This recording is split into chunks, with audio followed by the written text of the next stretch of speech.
I have been back from my latest mission trip for about 48 hours now and feeling pretty good. I think the jet lag will pass in another couple of days. I slept until 4 a.m. Today, which was better than what I have been sleeping. This trip was 3 countries. I was in Medellin, Colombia, teaching at a pastoral conference there. And then I went from Medellin to Kathmandu, Nepal, was in Kathmandu for almost a week. And from Kathmandu, I went to Delhi in India, and just wanted to share with you a little bit about what happened in each of those places, just to give you a brief update. In Medellin, I was teaching at a pastoral conference that was sort of the theme of the conference was pro-life counseling. So we were one of 2 organizations. PassionLife was one of 2 organizations that was invited to come and speak. It was Herbie Newell of Lifeline, and I was there with PassionLife and teaching with my colleague Anderson Ocampo, who lives very close to Medellin, Colombia. He is Colombian. So Herbie had some of his staff there. I was teaching with Anderson.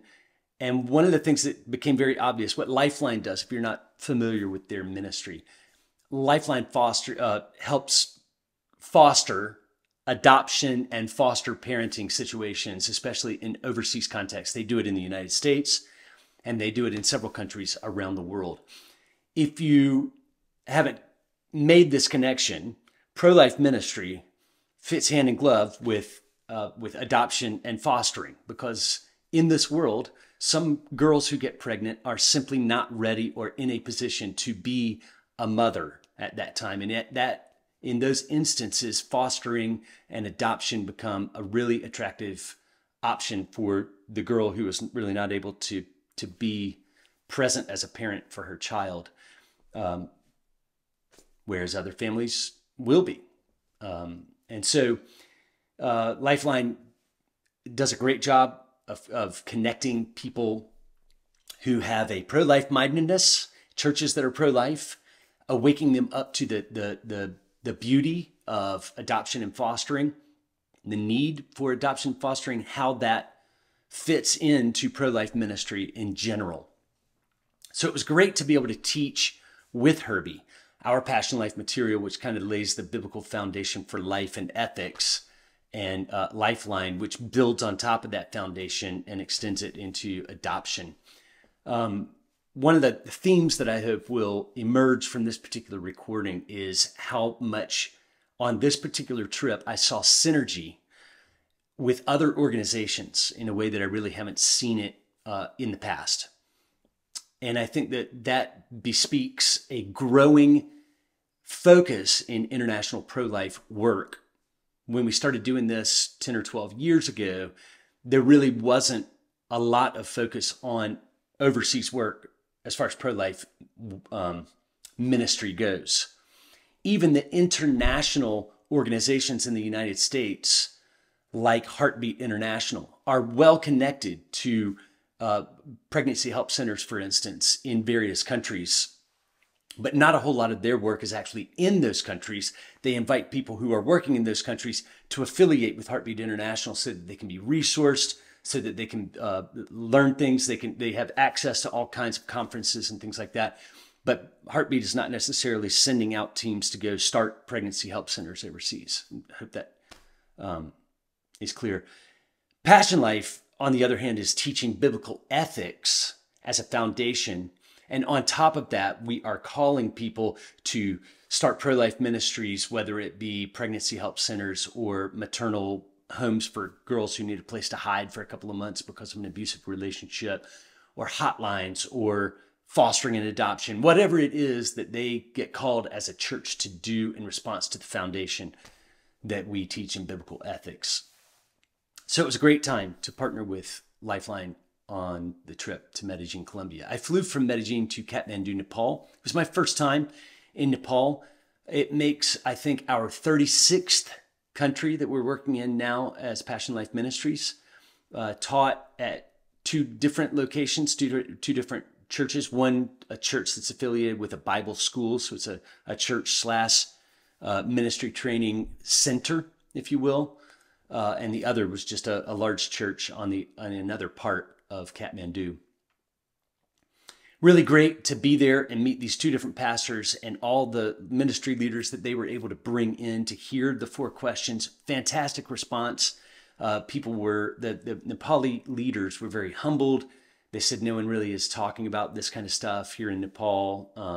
This is something that we need. It's all around us. We realize that, and we as pastors realize we're not leading well on the issue because we have treated it like a women's issue, not really related to the church or to the gospel in any specific way. So very, very encouraging. While I was there, I made contact with pastors who have made contact with other international pro-life organizations. For instance, Life Equip Global, which is Raul Reyes, friend of PassionLife. He has made connection with some of these Nepali pastors and some of the leaders that were at the conference that I was at. Bethany Jansen of Pro-Life Global, who really focuses in on training and equipping young people, especially.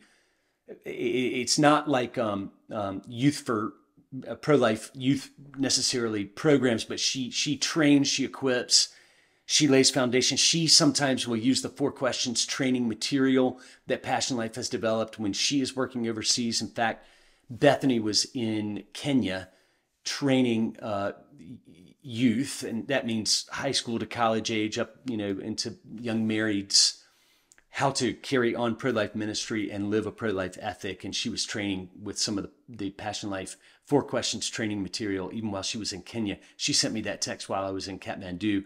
And I was able to say, hey, here I am in Kathmandu working with pastors that you've made connections with. So there may be partnership and collaborative efforts with Bethany and her group as a result of the Kathmandu trip.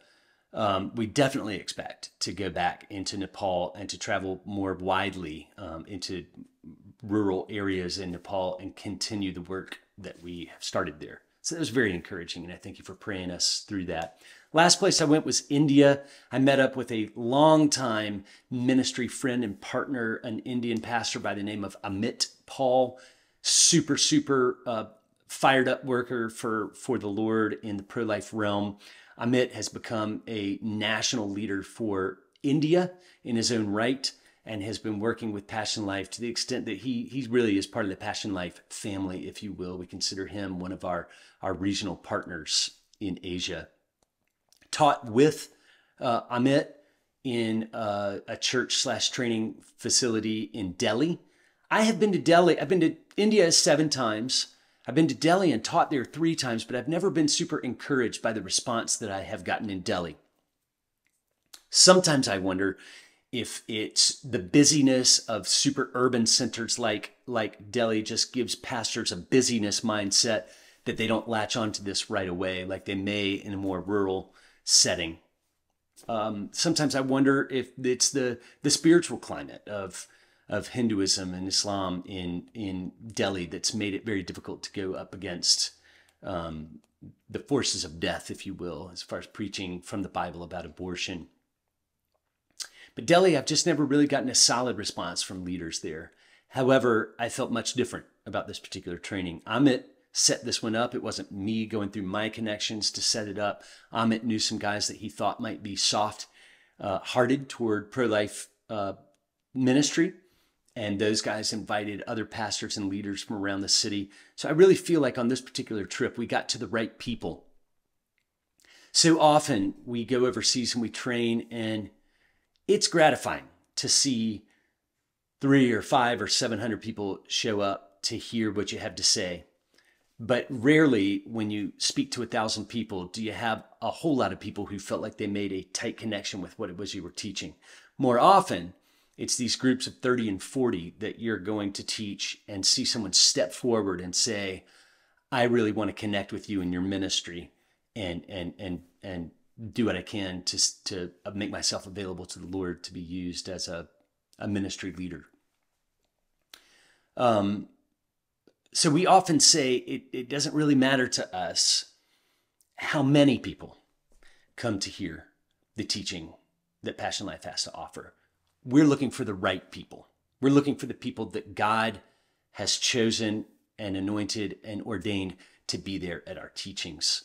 Those are the people that, whether the teaching has 1,000 people or 40 people in it, usually there's somebody who really connects with the material deeply and wants to take the next step to rescue the innocent in their context. It's gratifying when they're large teachings. I don't mind if it's 30 or 40 people. I would like not to fly all the way to Nepal and teach 2 people, but if I knew that those 2 people were the right 2 people, I would do that. It didn't happen. Most of our trainings were somewhere between, well, on the 3 trips, our smallest training was probably 40, 45 people, and our larger trainings were probably in the neighborhood of 140, 160, somewhere in that range. So we feel very good about the connections that we made. Even in Delhi, I was hearing the same names again. Raul Reyes, Bethany Jansen. Do you know this person? Do you know that person? In fact, I had just been in Medellin teaching with Lifeline and Herbie Newell. Herbie has just written a new book called Image Bearers, which is kind of a foundational book for pro-life ministry. I have not read it yet, but intend to. And Amit was asking me as soon as I got to India, hey, do you know an organization called Lifeline? They've written a new book called Image Bearers, and someone has asked me to be the translator from English into Bangla or Bengali. So they already have the book translated into Hindi. Amit is going to be working on translating the book into Bengali. So while I was in India, Amit was taking Herbie's book and introducing the Hindi version to some of these pastors. And I had just met Herbie and, spent 3 days teaching with them and got to know him a little bit. So that was just another one of those things where I submit to you these collaborations, these synergistic network type relationships that I have found on this trip are not common. And my hope, if you'll pray with me, is that they will become more common as you have these few organizations that are working in an international context in pro-life work,